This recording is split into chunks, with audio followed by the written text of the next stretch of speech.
관계를 맺으며 살아갑니다. 그래서 사람 사는 모습을 보면 참 신기할 때가 많이 있습니다. 여러분, 인간 할 때 간자가 뭡니까?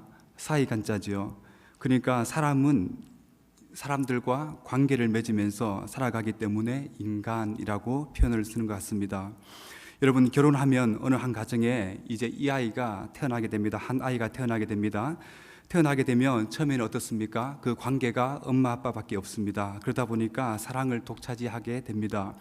그러다가 얼마 후에 동생이 태어나면 그때부터 이 아이의 비애가 시작됩니다. 엄마 아빠의 사랑을 동생이 독차지하게 되니까 그때부터 동생을 경쟁자로 생각을 하게 됩니다. 그러다가 형이 스트레스를 받아 지나가다가 동생의 눈을 한번 쿡 찌르고 지나갑니다. 그러면 아기가 어떻게 되겠습니까? 울지요. 그러면 형이 또 미우니까 베개로 입을 한번 틀어막고 지나갑니다. 그러면 엄마한테 엄청 혼이 나게 되죠. 이때부터 이 아이는 인간관계의 좌절을 처음으로 경험하게 됩니다. 처음 태어나서 엄마, 아빠, 동생, 그리고 할아버지, 할머니, 삼촌, 이모, 고모, 숙모 등 이런 복잡한 인간관계를 대하게 됩니다. 그리고 결혼하고 나면 더 복잡한 인간관계 속으로 들어가게 됩니다. 남편의 가족과 아내의 가족을 만나게 됩니다. 어려운 시부모, 말 많은 시누이, 어려운 시동생, 존중할 수도 없고 무시할 수도 없는 처삼촌, 그리고 오촌, 시당수, 이런 사람들과의 관계를 맺으며 또 걸어가야 합니다.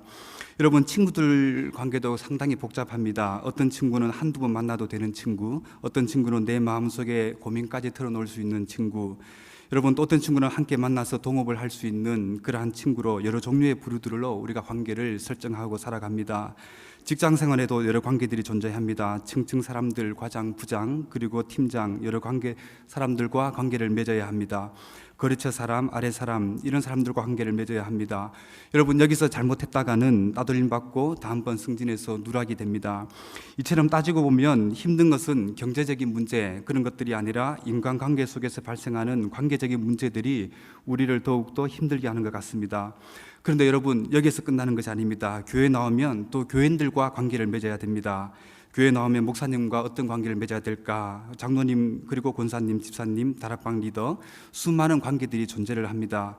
이들과 관계를 맺어야 하는가, 아니면 여러분 적당하게 선을 그으며 살아가야 하는가, 이런 것들을 또 결정해야 됩니다. 말 한마디 잘못했다가 소문이 돌아서 어느 순간 내 뒤통수를 치는 일이 한두 번 겪고 나면 그때부터는 이제 사람들과 관계를 꺼리게 됩니다. 그래서 이런 복잡한 가정관계, 친구관계, 그리고 회사, 그리고 교회에서까지 이런 관계를 맺고 살아야 하는가라는 생각으로 사람들과 관계를 맺지 않는 그러한 사람들이 요즘 나타나고 있습니다. 그래서 나름대로 공부를 합니다. 인터넷을 통해서 책을 보고, 그리고 강의를 통해서 사람들을 상대하는 기술을 익혀서 적당한 관계들을 유지하면서 서로 윈윈하는 그러한 관계들을 만족하며, 그리고 직장에서도 가정에서도, 그리고 사회에서도, 그리고 교회에서도 그러한 관계들을 형성해 나가기 시작합니다. 그러나 오늘 본문은 이러한 관계적인 기술과 측면이 아니라 그 중심에 무엇으로 사람들과 관계를 맺으며 살아야 하는지를 오늘 말씀을 통해서 우리에게 말씀하고 있습니다. 우리 함께 이 말씀을 통해서 하나님이 원하시는 성도들의 삶이 무엇인지를 우리가 함께 살펴보기를 원합니다. 먼저 오늘 본문이 우리에게 말씀하시는 것은 주의 뜻이 무엇인지 이해하라 라고 말씀하고 있습니다. 우리 에베소서 5장 17절 말씀 한번 읽어볼까요? 5장 17절 시작. 그러므로 어리석은 자가 되지 말고 오직 주의 뜻이 무엇인지 이해하라. 여러분, 주의 뜻을 이해한다는 것은 단순한 이해를 하는 정도가 아니라, 여러분, 우리 15절에도 보면은 더 자세하게 나와 있는데 우리 15절도 한번 읽어볼까요? 15절 시작.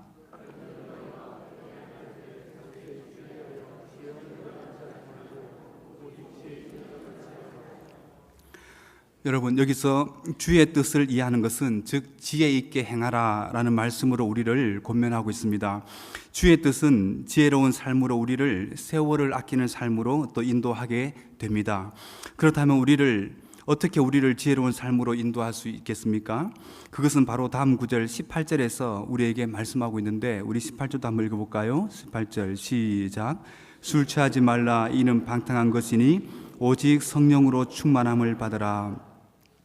사랑하는 성도 여러분, 이 구절에서 우리들에게 술과 그리고 성령을 나란히 놓고 우리에게 비교해 주고 있습니다. 저도 예전에 직장 생활을 할 때 회사에서 회식 자리를 만나게 되는데 그때 늘 회식 자리가 저에게 부담이 되었습니다. 20대에 대학을 졸업하고 회사에 들어가서 대리 과장 그리고 부장들과 함께 회식을 하는데 그날 하루 종일 긴장이 되었습니다. 내가 교회에 다니는 것을 모두 아는데 내가 술을 먹어야 하는가, 이런 생각이 들었습니다. 그러다가 술을 받지 않으면 어떻게 될까? 찍히겠지, 이런 생각이 들었습니다. 아무튼 그날 어떻게 되었을 것 같습니까? 제가 술을 받았을 것 같습니까? 받았습니다. 그리고 테이블에 살짝 올려놓고 입만 살짝 적셨습니다. 어찌되었든 서서히 사람들은 술에 취해갔고 달아오르는 얼굴에서 이미 술이 사람을 지배하고 있는 것을 보았습니다. 여러분, 맨정신으로는 도저히 할 수 없는 말과 행동들을 사람들이 하기 시작합니다. 여러분, 왜 그렇습니까? 술이 사람을 지배하기 때문에 그렇습니다. 여러분, 그래서 술 취하지 말라라고 말씀하면서 우리에게 뭘 요구하고 있습니까? 너희는 성령의 충만함을 받으라 라고 말씀하는 것이죠. 여러분, 그렇다면 반대로 성령의 충만함을 받는다라는 것은 뭡니까? 성령의 지배를 받는 것을 말합니다. 즉, 여러분, 가득 차서 성령이 여기까지 가득 차서 있는 그러한 상태이기도 하지만, 그러나 그러한 상태는 곧 성령의 지배함을 받아 살아가게 되는 인생이라고 성경은 우리에게 말씀하고 있습니다. 여러분, 성령의 지배를 받는다는 것은 성령의 큰 강물이 나를 쓸고 지나가는 것과 같습니다. 여러분, 오늘 본문에서 사도 바울은 우리에게 술 취한 것과 같은 그러한 삶이 아니라 술의 지배를 받지 말고 성령의 충만함, 즉 성령의 지배를 받으라 라고 우리에게 명령하고 있습니다. 여러분, 성령의 지배를 받는다는 것은 무엇입니까? 우리가 이것을 알려면 에스겔서 47장을 우리가 한번 살펴볼 필요가 있습니다. 우리 에스겔 47장 한번 자막을 통해서 한번 볼까요? 에스겔 47장 우리 6절 8절만 우리 읽도록 하겠습니다. 6절 8절, 6절에서 8절까지 시작. 그가 내게 이르시되 인자야 내가 이것을 보았느냐 하시고 나를 인도하여 강가로 돌아가게 하시기로 내가 돌아가니 강 좌우편에 나무가 심이 많더라. 그가 내게 이르시되 이 물이 동쪽으로 향하여 흘러 아라바로 내려가서 바다에 이르리니 이 흘러내리는 물로 그 바다의 물이 되살아나리라. 여러분, 이 말씀은 예루살렘 성전 동편에서부터 성령의 강물이 흘러내리는 것을 상징적으로 말씀하고 있는 구절입니다. 여러분, 어디에서부터 흘러내린다고요? 예루살렘 성전에서. 여러분, 그 예루살렘이 어디에 있습니까? 지중해로부터 해발 약 800m 높이에 있는 언덕에 세워진 곳이 바로 예루살렘입니다.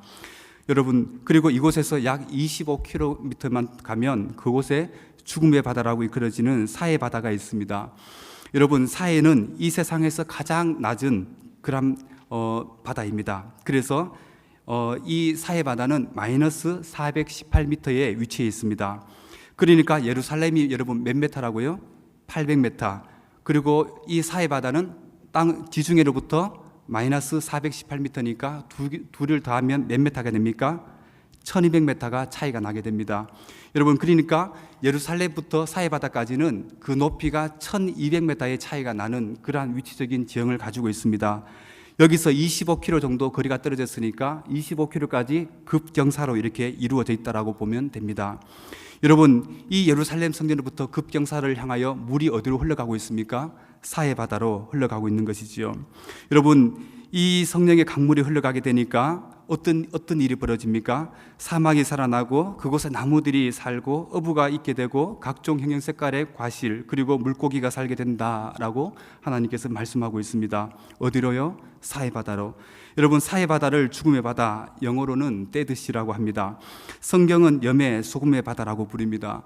여러분, 왜 그렇게 죽음의 바다라고 부릅니까? 그것은 소금의 농도가 다른 바다보다 무려 10배가 높기 때문에 그렇습니다. 그러니까 이 사해에는 어떤 생명체도 살 수가 없기 때문에 그렇습니다. 이런 죽음의 바다에 성전으로부터 성령의 강물이 흘러가게 되니까 그곳이 생명이 살아나게 되는 일들이 생겨나게 된 것입니다. 여러분, 우리의 삶도 마찬가지지요. 하나님이 없이 사는 인생들을 여러분 오늘 술 취한 인생들과 같다라고 성경은 우리에게 얘기하고 있습니다. 즉 술의 지배를 받으며 세상의 지배를 받으며 여러분 그렇게 살아가는 인생들, 성령의 충만함, 성령의 지배를 받으라라고 우리에게 말씀하고 있습니다.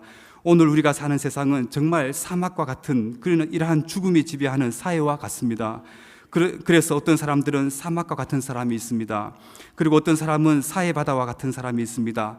다가오는 모든 사람들이 이 사람 곁에만 오면 모든 사람들이 죽어나갑니다. 결혼해서 남편을 죽이고 아내를 죽이고 그리고 아이를 죽여놓습니다. 부부와 자녀 관계 모든 것들을 깨뜨려 놓습니다. 여러분, 오늘 이 사회를 우리 젊은이들은 한마디로 정의하면 뭐라고 정의할 수 있습니까? 바로 경쟁으로 정의할 수 있습니다. 어릴 적부터 대학이라는 목표를 설정해 놓고 20세 성년이 되면 이제 평생토록 등에 짊어져야 할 서열이 딱 정해지게 됩니다. 스카이 대학, 서영고 이런 것들이 서열이 정해지게 됩니다. 그리고 인서울이다, 그리고 서울 소재 지방 캠퍼스, 그리고 지방 대학 이런 순으로 서열이 쫙 정해집니다. 여러분, 이런 사회야말로 마치 술 취한 사회와 같습니다. 여기서 이긴 사람은 또 다른 경쟁 사회로 내몰리게 됩니다. 여러분, 이 사회에서 진 사람들은 또다시 루저가 되고 잉여 인생이 되어버립니다. 여러분 보세요. 평생 이런 틀에서 벗어나지 못하고 사람들이 살아갑니다. 그 틀을 가지고 사람들을 평가하고 이것들로 사람을 무시하고 이것들로 사람을 칭찬하고 이것들 이뤘다고 기뻐하고 여러분, 이것을 이루지 못했다고 평생 열등감으로 살아가는 시대가 오늘 이 시대입니다. 여러분, 이것은 내 생에서 끝나는 것이 아니라 우리 자녀들까지 대물림되는 시대입니다. 여러분, 이것을 자식들이 물려받아서 절망 가운데 살아갈 수밖에 없습니다. 여러분, 이런 비정상적인 마치 술에 취해 살아가는 이런 세상과 같은 인생에서 여러분, 하나님이 주신 아름다운 것들을 우리 성도들은 발견할 줄 알아야 합니다. 그런데 오늘 성령의 충만함을 받게 되면, 이제 성령의 지배를 받게 되면 다시 이런 것들이 살아나게 될 것이다 라고 말씀하고 있습니다. 사랑을 알게 되고 진리에 대한 열망이 생겨나고 그리고 남을 섬기는 기쁨이 무엇인지를 알게 되어지고 은사가 발견되어지고 사람을 즐겁게 하고 눈에 빛이 생겨나고 웃음과 눈물이 회복되는, 여러분, 이런 것들이 바로 성령의 충만함을 통하여 일어나게 되는 것이지요. 그리고 하나님이 주신 총명이 다시 회복이 되어집니다. 그래서 바울은 오늘 성령의 충만함, 즉 성령의 지배를 받으라 라고 우리에게 말씀하고 있는 것이지요. 여러분, 그 성령의 충만함을 받으면 오늘 에베소 본문에서 어떻게 말하고 있습니까? 19절에서 시와 찬송과 신령한 노래들로 성도들의 내면이 이렇게 아름답게 변화될 것을 말씀하고 있습니다. 여러분, 이 말씀이 뭡니까? 시와 참미와 신령한 노래들로 어떻게 됩니까? 성도들과의 관계가 회복된다라고 말하고 있습니다. 여러분, 성령의 충만함을 받게 되면 서로 화답하는 이러한 관계가 회복될 것이다 라고 말씀하고 있는 것이지요. 그리고 20절에서 감사와 그리고 21절에서 그리스도를 경외함으로 피차 복종하게 되는 이러한 일들이 일어나게 될 것이다 라고 말씀하고 있습니다. 사랑하는 성도 여러분, 좀 전에 제가 말씀드린 대로 사람들은 적당히 관계를 맺으며 살아가려고 합니다. 오늘 이 사람들과 이러한 관계를 맺어보고 그리고 내일은 또 저 사람들과 적당한 이러한 관계를 맺는 것이 아니라 우리 가운데 성령이 충만하게 되어지면 우리 내면이 다시 한번 다듬어지고 우리 속에서 영혼을 바라보는 눈빛이 달라지게 되어지고 그 속에서 사람들과 시와 찬미와 신령한 노래들로 서로 화답게 되어지는 이러한 피차 경외함으로 서로 복종하게 되어지는 이러한 일들이 우리 가운데에 일어나게 될 것이다 라고 사도 바울은 우리에게 말씀하고 있습니다. 사랑하는 성도 여러분, 우리 모두 이런 성령의 충만한 성령의 지배를 받아 다시 죽음에서 생명이 넘쳐나는 저와 여러분들이 되시기를 주의 이름으로 축원드리겠습니다. 여러분, 다음으로 오늘 본문에서 가정의 예를 들어 성령의 사람은 어떻게 해야 되는가 우리에게 다시 한번 말씀하고 있습니다. 우리 22절부터 25절까지 한번 말씀을 한번 읽어볼까요? 22절부터 25절 시작. 아내들이여 자기 남편에게 복종하기를 주께 하듯 하라.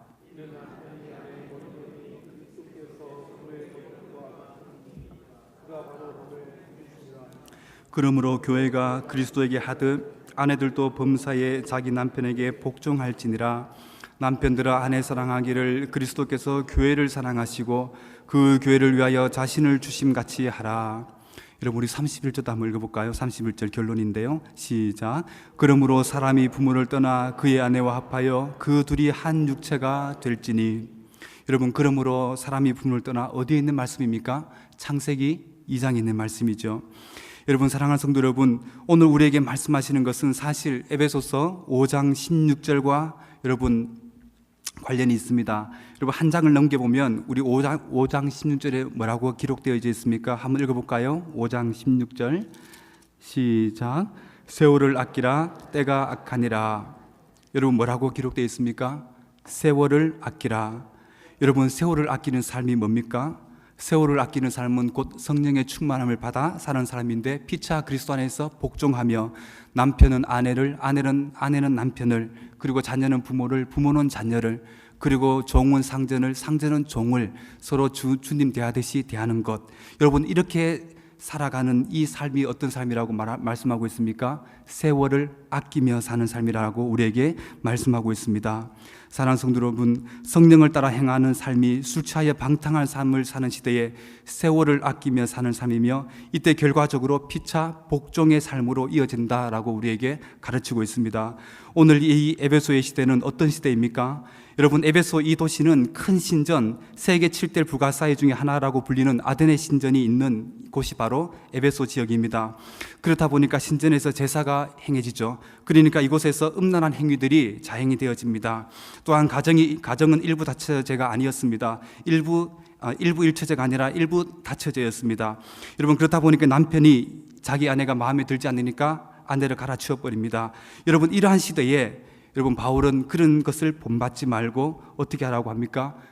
서로 피차 그리스도를 경외함으로 복종하며 살아라 라고 우리에게 말씀하고 있습니다. 사랑하는 성도 여러분, 마치 술 취한과 같은 이러한 시대를 따르지 말고 성령의 충만함을 받아 믿음으로 부부가 서로 그리스도를 경외함으로 복종하고, 그리고 6장에서 자녀들도 부모를 세상의 방법을 따르지 말고 주의 교훈과 양육으로 종들을 무시하지 말고, 상전들은 위협을 그치고, 그리고 종들도 상전을 성실한 마음으로 섬길 것을 우리에게 권면하고 있습니다.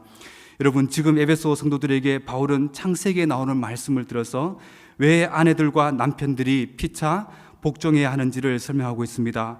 여러분, 우리 창세기 2장 18절을 한번 자막을 통해서 한번 읽어볼까요? 창세기 2장 18절 시작. 여호와 하나님이 이르시되 사람이 혼자 사는 것이 좋지 아니하니 내가 그를 위하여 돕는 배필을 지으리라 하시니라. 여러분, 하나님은 세상을 창조하실 때 첫째 날에 빛을 창조하시고 하나님이 뭐라고 말씀하십니까? 보시기에 좋았더라 라고 말씀하십니다. 그리고 묻히 드러나라 라고 말씀하시고 하나님이 보시기에 좋았더라 라고 말씀하십니다. 그런데 6일째 아담을 만드시고는 하나님이 어떻게 하십니까? 좋지 않았다 라고 말씀하고 있습니다. 사랑하는 성도 여러분, 하나님이 보시기에 좋지 아니한 것, 이것이 뭡니까?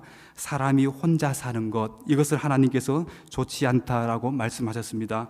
그래서 하나님이 무엇을 하시게 됩니까? 우리 19절 한번 또 자막을 통해서 읽어볼까요? 19절 시작. 여호와 하나님이 흙으로 각종 들짐승과 공중의 각종 새를 지으시고 아담이 무엇이라 부르나 보시려고 그것들을 그에게로 이끌어 가시니 아담이 각 생물을 부르는 것이 곧 그 이름이 되었더라. 여러분, 아담이 혼자 있는 것을 보시고 하나님이 좋지 않더라라고 하시면 곧바로 하와를 지어주시면 될 텐데, 하나님은 그렇게 하지 아니하시고 뭘부터 하십니까? 19절에서 짐승들의 이름을 짓도록 짐승들을 아담에게로 이끌어 오시는 것을 먼저 하시는 것을 볼 수 있습니다. 사랑하는 성도 여러분, 이름을 짓는다는 것은 무엇을 말하고 있습니까? 그 짐승의 특징을 정확하게 알아야지 그 이름을 지을 수 있는 겁니다. 여러분, 하나님은 지금 하와를 지으시기 전에 먼저 아담에게 이 암컷과 수컷이 함께 어우러져 있는 이 짐승들을 아담에게로 이끌어 오시면서 그 중심에 이름을 어떻게 짓는지를 하나님께서 아담을 유심히 보시고 있습니다. 그런데 아담은 이 짐승들과 다르게 자신의 모습을 보니까 어떻습니까? 짝이 없습니다. 그죠? 혼자 있습니다. 그리고 나서 하나님은 21절에서 이렇게 하십니다. 우리 21절도 한번 읽어볼까요? 21절 시작. 여호와 하나님이 아담을 깊이 잠들게 하시니 잠들매 그가 그 갈빗대 하나를 취하고 살로 대신 채우시고. 사랑하는 성도 여러분, 여기서 갈빗대라고 번역한 단어가 구약에서 30번 정도 등장합니다. 여러분, 이 단어의 대부분은 갈빗대보다 옆구리라고 번역을 하고 있습니다. 그러니까 아담을 깊이 잠들게 하신 후에 아담의 옆구리를 하나님께서 뜯어내신 겁니다. 그래서 아담의 옆구리를 열어서 살과 뼈를 거기서 끄집어내어서 누구를 만듭니까? 하와를 만드시는 거죠. 여자를 만듭니다. 아직 한 번도 아담은 이때까지 깊은 잠을 자본 적이 없습니다. 그런데 그 죽음에 이르는 그 잠을 아담은 생애 처음으로 경험하게 됩니다. 여러분, 이 죽음 뒤에 누가 탄생하게 됩니까? 바로 자신의 생명을 대신하여 담보로 한 하와가 거기서 나오게 되어지는 것이죠. 그리고 여러분, 아담은 잠에서 깨어 하와를 보았을 때에 23절에서 이렇게 고백합니다. 우리 감격을 가지고, 우리 남자들만 한번 해볼까요? 남자들만 이 감격을 가지고 우리 한번 해보도록 하겠습니다. 시작. 아담이 이르되 이는 내 뼈 중에 뼈요 살 중에 살이라. 이것을 남자에게서 취하였은즉 여자라 부르리라 하니라. 여러분 어떻습니까? 남자들 감격이 있습니까? 전혀 감격이 없죠. 여러분, 우리 마음이 본성이 악해서 그렇습니다. 여러분, 바로 살아있는 내 몸에서 누가 나왔습니까? 하와가 거기서 나오게 됩니다. 하와라고 했을 때 그 하와의 이름의 뜻이 뭡니까? 산자의 어머니입니다. 그러니까 죽은 자의 어머니가 아니라 살아있는 생명, 내가 죽음에 이르는 깊은 잠을 통하여 살아있는 생명이 내 옆구리에서 나오게 되어지는 하나님이 이런 일들을 아담에게 먼저 보여주시고 만들어주시는 것이죠. 그런데 하와를 지었을 때 하나님은 무엇을 위하여 지었다라고 말씀하고 있습니까? 돕는 배필로 지었다라고 말씀하고 있습니다. 사랑하는 성도 여러분, 여기서 돕는 배필은 영어로 헬퍼입니다. 그런데 원문을 보면 헬퍼가 아니라 하나님의 도움으로 번역이 됩니다. 그러니까 여러분, 이 하나님의 도움, 여러분 여기서 무엇을 말씀하고 있습니까? 이 하와의 역할은 뭡니까? 하나님의 도움처럼 하나님의 도움의 역할을 아담에게 감당해 주는 역할이 바로 하와의 일이었던 것이죠. 아내의 역할은 밥하고 빨래하고 돈 벌어오는 존재가 아니라 하나님의 도움과 같은 일들을 하는 존재가 바로 아내의 역할입니다.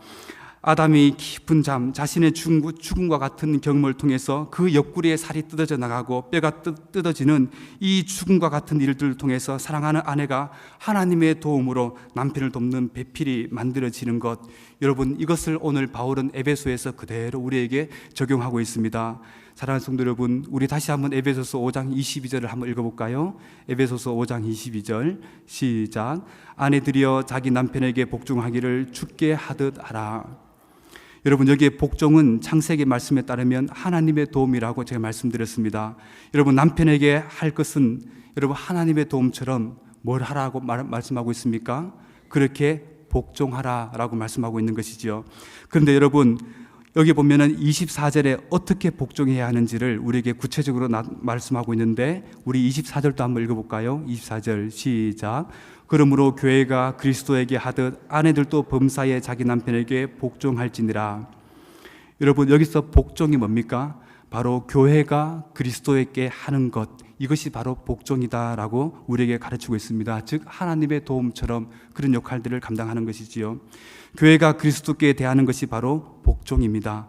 그리스도가 어떻게 교회를 행하셨습니까? 자신의 생명을 십자가에서 옆구리가 찢어지시고 거기서부터 물과 피를 흘려 우리를 구원하신 그 사랑의 관계로 남편을 섬길 것을 우리에게 말씀하고 있는 것이지요.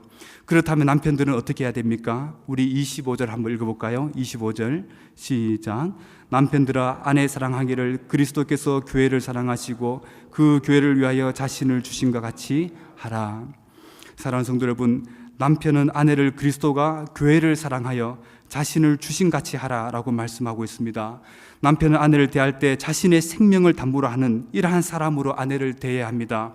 그런데 오늘날 얼마나 가정들이 무너지고 있는지는 모르겠습니다. 아내는 남편을 그렇게 돈을 벌어오는 수단으로 생각합니다. 물가는 오르고 애들 학원비에 경제적인 부담은 점점 커져가고, 그러다 보니까 남편을 쪼기 시작합니다. 그 쪼임에 남편들은 지친 몸을 이끌고 어디로 갑니까? 투잡을 하러 또 세상으로 나가게 되어집니다. 여러분, 그러한 삶이 가정에서 남편의 역할이 아니라 남편의 역할은 어떤 역할을 감당해야 합니까? 바로 자신의 생명과 같은 이 가정들을 돌보고 그 있어야 할 그 자리에 남편의 역할들을 감당하며 자신의 생명을 담보로 하여 자신의 그 아내를 죽기까지 사랑한 그리스도처럼 아내를 사랑하는 것, 여러분 이러한 것들로 바로 우리에게 가정을 세워나가라라고 바울은 우리에게 말씀하고 있습니다. 사랑하는 성도 여러분, 남편은 아내를 어떻게 대하고 있습니까? 집안 신모처럼 생각하고 있지 않습니까? 내가 돈을 벌다 주면 그만이지 뭐 그래 말이 많아 라고 말씀하고 있지 않습니까? 여러분, 이런 것은 세상적인 술 취한 방법과 같은 그러한 것들이지 오늘 하나님께서 우리에게 말씀하시는 정상적인 원리가 아닌 것이지요. 여러분, 가정은 이러한 경제적인 원리로 움직이는 곳이 아닙니다. 가정은 여러분 그리스도가 바로 그 중심에 있으며 그리스도의 희생으로 한 몸이 되어진 공동체가 바로 가정이라고 우리에게 말씀하고 있습니다. 여러분 창세기 26장 12절을 우리가 다시 한번 자막을 통해서 한번 읽어볼까요? 창세기 26장 12절 시작. 이삭이 그 땅에서 농사하여 그 해에 100배나 얻었고 여호와께서 복을 주심으로 그 사람이 장대하고 왕성하여 마침내 거부가 되어. 여러분, 이삭은 어떤 사람입니까? 유목 생활을 하는 사람입니다. 목축업을 하는 사람이죠. 그런데 이방 땅에서 그 해에 뭘 했습니까? 유목민이 농사를 지었습니다. 여러분, 처음으로 하는 그 농사에 여러분 하나님이 어떤 복을 주셨습니까? 100배의 소출을 허락하셨습니다. 그래서 결과적으로 마침내 거부가 되었다라고 말씀하고 있습니다. 여러분, 이것이 무엇을 말씀하고 있습니까? 하나님은 우리에게 복 주시는 하나님이시라고 성경은 우리에게 말씀하고 있습니다. 여러분, 하나님의 말씀대로 가정을 다스리고 성령의 충만한 가운데 피차 그리스도를 경외하는 것 같이 그렇게 서로가 서로를 대할 때에 여러분 하나님의 복이 이 가정 가운데에 흘러넘치는 것. 여러분, 이삭은 농사의 기술이 전혀 없는 사람입니다. 그럼에도 불구하고 그가 농사를 지었을 때에 어떤 일이 벌어지고 있습니까? 하나님이 100배의 소출을 그 가정 가운데 허락하십니다. 여러분, 그 땅에서 우물을 팝니다. 우물을 팔 때마다 물이 터져 나옵니다. 그때마다 사람들이 와서 이 물을 뺏기 위하여 또 싸움을 걸어옵니다. 그때에 이삭의 종들이 또 뛰어옵니다. 주인님, 이곳에서 또 물이 터져 나오기 시작합니다.